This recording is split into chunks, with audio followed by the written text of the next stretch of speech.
I'm Ashley Skeen. I didn't meet Bill until 2018, but he always loomed large in our family legend as I grew up with Bob and Becky and Erin Webb.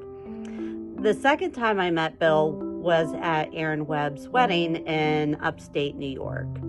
And at the rehearsal dinner, Bill told us about how, he hadn't flown in 30 years and he made this trip to hand deliver a dulcimer that he had made for Erin and JJ for their wedding. But he was telling us stories about how TSA was very suspect of this man traveling with a box that contained an instrument and just all the miscommunications there. So that should have been my foreshadowing for flying out of Albany with Bill. It turns out we had the same flight from Albany to Charlotte and different connections there. So Bob and Heidi were driving us to the airport, and we're taking a big long road into the takeoff area, and Bill just casually mentions that he has pot in his pocket. I'm like, Bill, you can't fly with pot anymore. So we take a big long loop back out, and we take care of that, and we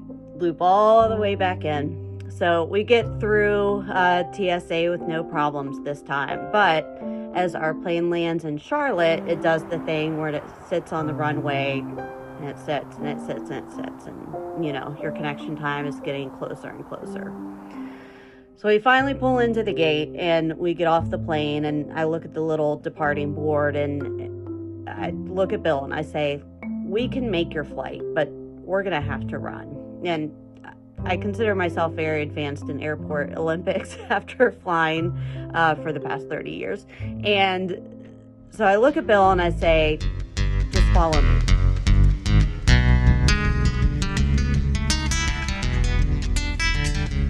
And I take off.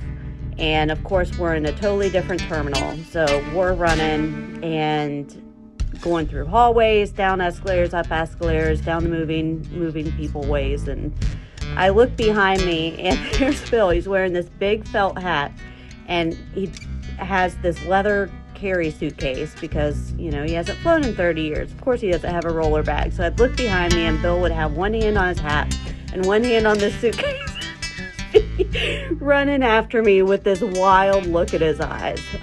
It's something I'll never forget.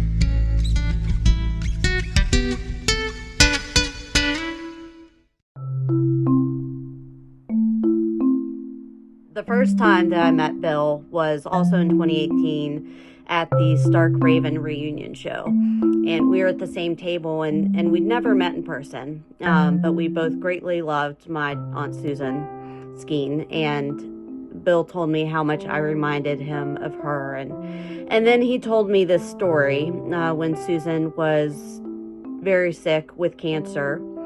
Bill was on the interstate and happened to be going past her apartment. And at that moment, this bright light just kind of shot across the sky. And he said, "Bye, Susan."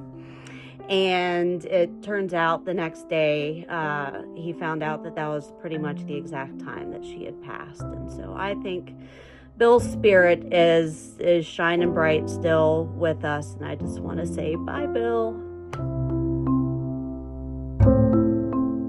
I'm at my workshop in Hawaii. Second or third grade, I got a vacuum forming thing. I got wood carving tools, and I got the library behind me. And I'm doing my thing. I'm a young artist. Leave me alone.